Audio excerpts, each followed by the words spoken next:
आपके अपने YouTube channel advocate दीप legal hub में। आज के इस वीडियो में हम आपके एक क्वेश्चन के बारे में बात करेंगे। अभी हाल में एक क्वेश्चन पूछा गया कि मैडम 85 और 86 का एक लिमिटेशन से रिलेटेड वीडियो बना दीजिए। 85 86 क्या, हमारा जो नया कानून है उससे संबंधित क्वेश्चन आया था कि जो 498A है वो अब हमारा सेक्शन 85 हो गया है और रीड विथ 86, क्योंकि 86 में क्या है, क्रुएल्टी को डिफाइन किया गया है। इसके बारे में हमने आपको एक वीडियो बना करके दिया हुआ है। अब इससे संबंधित क्वेश्चन पूछा गया कि इसमें लिमिटेशन क्या है।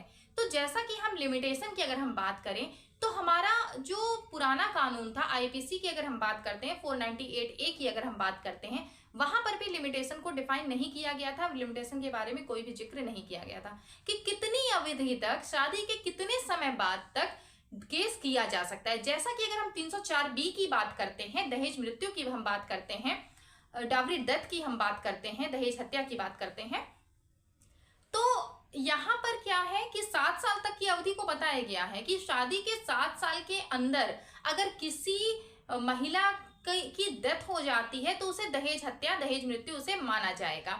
लेकिन अगर हम 498A की बात करते हैं तो उसमें कहीं भी ऐसा कुछ नहीं बताया गया। वैसे ही ठीक वैसे अगर हम सेक्शन 85 की बात करते हैं, बीएनएस के हम सेक्शन 85 की बात कर रहे हैं, रेड विथ 86 की हम बात करते हैं, तो वहां पर भी ये कहीं नहीं डिफाइन है कि लिमिटेशन क्या होगी। अब ये क्यों नहीं डिफाइन है इसके बारे में बात कर लें, और साथ ही साथ हम ये भी बात कर लें कि अगर ये डिफाइन नहीं है तो हम इसके लिए हम क्या कर सकते हैं। या अगर कोई महिला है वो शादी के 20 साल बाद अगर केस लगाती है हमारे ऊपर क्रुएल्टी का, क्योंकि ऐसा केस बहुत ज्यादा लग रहा है, तो अगर वो लगाती है तो हमें कहां से बेनिफिट मिलेगा कि इतने साल बाद वो महिला केस कर रही है, तो इसका बेनिफिट क्या हम कहीं ले सकते हैं? हम अपने ऊपर, हम अपने केस में क्या उसको हम कहीं मेंशन कर सकते हैं, हम कहीं दिखा सकते हैं? तो इसके बारे में आज के इस वीडियो में हम बात करें। सबसे पहले हमने आपको ये बता दिया कि ऐसा कुछ नहीं कहा गया है कि शादी के कितने साल तक 498A का 85 का 498A और जो हमारा नया कानून है उसमें 85 का केस किया जा सकता है कि किसी महिला के साथ क्रुएल्टी की जा रही है उसके ससुराल में, उसके रिश्तेदारों के द्वारा, उसके घर वालों के द्वारा, उसके पति के द्वारा, किसी के भी द्वारा क्रुएल्टी की जा रही है या घर वाले हैं। यहाँ जरूरी नहीं कि महिला विवाहित ही हो, अविवाहित महिला है तो उसके ऊपर भी अगर क्रुएल्टी हो रही है तो वो भी इसके अंदर केस कर सकती है। अब वो कहीं नहीं कह रहा कि कितने साल तक कर सकती है, लेकिन यहाँ पर ये आपको ध्यान देना है कि अगर कोई महिला ये कह रही है कि उसके साथ इतने साल तक तो सब कुछ सही था, मतलब मान लेते हैं कि वो जाती है केस करने, शादी के 7 साल बाद वो केस करने जाती है। अब वो ये कहती है कि 7 साल तक तो सब सही था, लेकिन अचानक से या 7 साल के बाद से दहेज की मांग की जाने लगी। 7 साल के बाद से ये कहा जाने लगा पति के द्वारा मारा पीटा जाने लगा। अभी हमने जल्द ही एक दावा पढ़ा, किसी का बनाया हुआ ये दावा था, जिसमें ये कहा गया था कि पति जो है वो आदतन शराबी है। तो आदतन अगर वो शराबी है और पत्नी केस करती है शादी के 5 साल बाद, और पत्नी ये कहती है कि 4 साल तक तो हमारे 2 बच्चे हुए, तब तक सब सही था, लेकिन पति आदतन शराबी है और इसके बाद वो हमें मारने पीटने लगा, हमारे साथ गाली गलौज करने लगा। तो ये जो आदतन शब्द आ गया यहाँ पे, अगर वो आदतन ऐसा है, अगर वो आदतन शराबी है, तो शादी के बाद से उसने क्यों नहीं आपको मारा पीटा?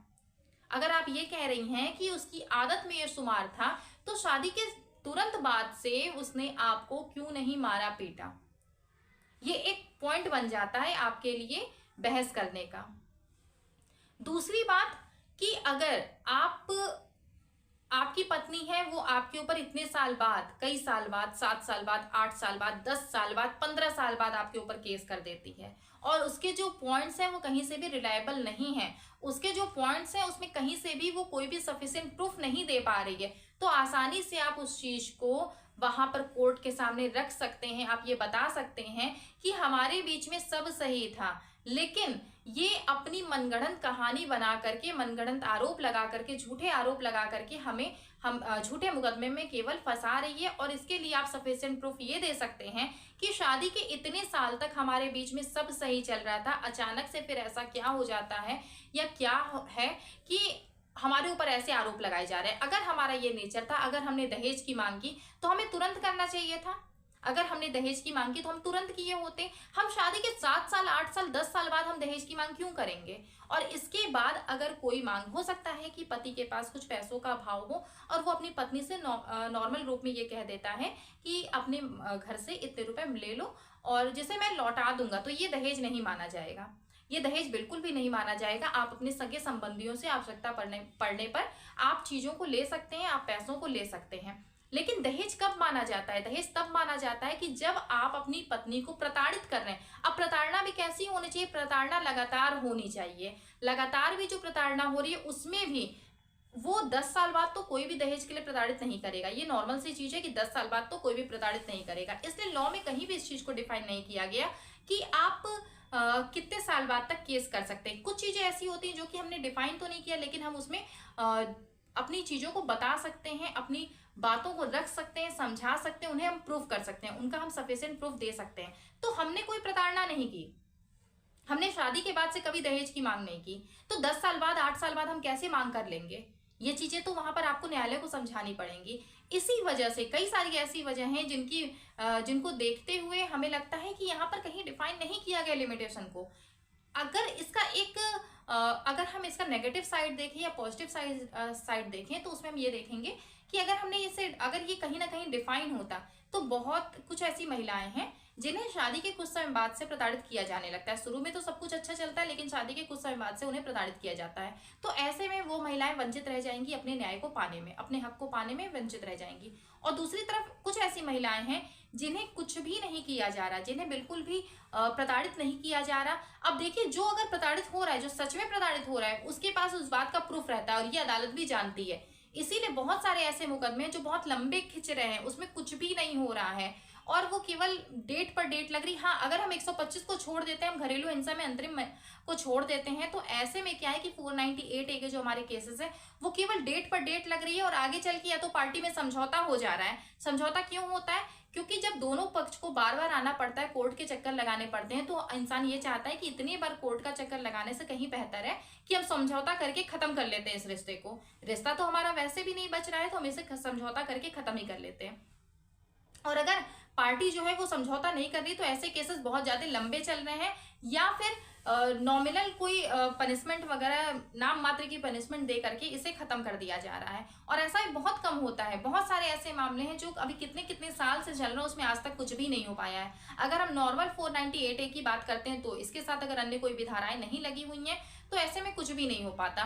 तो इसलिए लिमिटेशन की बात कहीं कुछ नहीं कर रही है, लेकिन इसको आप मुद्दा बना सकते हैं, इसको आप अपने लिए एज अ प्रूफ आप इसको यूज कर सकते हैं। और इसको किस तरीके से यूज करना है, वो आपके जो दावा है, जो आपकी पत्नी ने अगर FIR की है या फिर वो 156(3) के माध्यम से जा रही है, तो उसमें जो चीजें लिखी गई हैं उनमें आप उस पॉइंट्स को पढ़ करके निकाल सकते हैं कि इसमें आपके पास क्या प्रूफ निकल रहा है। आप इसे किस तरीके से चैलेंज कर सकते हैं, ये आपके ऊपर है, आपके एडवोकेट के ऊपर है कि आप इसे चैलेंज किस तरीके से करेंगे। ऐसे मामले में बहुत ज्यादा मेन आपकी जो बहस है, जिरा है, गवाही है, बयान है, ये सारी चीजें हो जाती हैं। तो इन सारे पर डिपेंड होते हुए आप अपने केस को आगे आप देख सकते हैं, इसे आप फाइट कर सकते हैं और ऐसे केसेस में आपकी जीत भी पक्की होती है। बस ये है कि आपको सही तरीके से लड़ने की जरूरत होती है। बाकी तो बहुत सारे ऐसे केसेस हैं जिसमें समझौता होकर के चीजें खत्म हो जा रही हैं, केसेस खत्म हो जा रहे हैं, और अगर समझौता नहीं हो पा रहा है तो उसे आपको सही ढंग से लड़ने की जरूरत हो जाती है।